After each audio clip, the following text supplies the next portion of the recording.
That families consider preparing their kids for the social and peer adjustments for the new year. On exactly that topic, joining us live right now for the keys to social success for our children, school counselor and children's author Jim Price. Thank you so much for coming on. Thank you, Liam. Thank you, Kate, for having me here. And I appreciate it. It's such a blessing. Very nice to meet you. So, why social development? Why do you think that's a priority at the start of school year for our kids? Well, of course, we know that in the school year, the school year is new, and a lot of times our kids are building on the previous year. So, social skills are so important in that dynamic in terms of them building on what they've done previously. So even if they had a last year, or maybe they were having issues with behaviors and stuff, the goal for the new year could be something like, okay, well, we'll work on making better choices and stuff like that. So social skills is so important in that dynamic in terms of being a priority, especially in the beginning of the new year.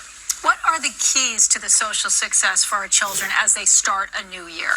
So one of the keys is making sure you have open communication with teachers, parents, and the students as well. Another thing is having structure and routine. A lot of kids do better when they have structure and routine.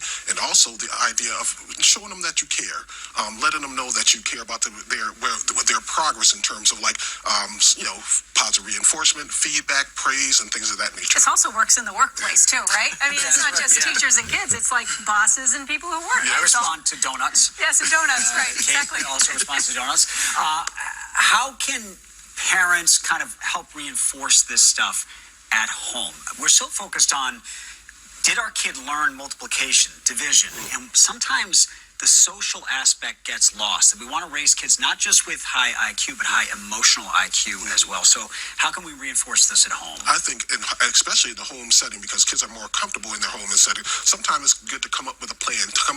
Talk to your child, come up with a plan that they actually incorporate and are a part of. And in that way, in terms of behaviors and things like that, sometimes they'll be able to, navigate those behaviors a little bit better if they've been a part of the plan of making whatever the plan is, so they could change their behaviors. And sometimes even keeping a chart around that reward chart, I would say, that kind of implements things, so it gives them like an incentive to want to do the things that they need to do. Yeah, those worked really well for me. What about teachers? What can teachers do? What do you say to teachers to sort of unlock the keys for the kids? So I think one of the things is, especially when they're having problematic behaviors and things, it's have a safe place to go have a conversation, and carve out time to have that conversation with that child, with peers or one-to-one. And even with that, after that, have them also be a part of making a plan to change those behaviors and implement the plan to change those behaviors, and hopefully, get them back on track with their academics as well. And so many kids, especially if they're introverted, the new school year can be very anxiety-inducing. Yes. I'm going to have to meet all these kids. I've got a new teacher to navigate, all that stuff. So you've started this children's book series. We've got some on the table here. Yes. Tell us about this. So my children's book series has a lot of themes in terms of different lessons and things like that, such as accepting others' differences, working on self-esteem building, learning to get along with others and things of that nature. So my books incorporate a lot of that, and I think those are things and lessons that a lot of curriculum could be added to for educators, in different areas in terms of adding to their curriculum and things of that nature. So this is Harold from the Hood series? Yes.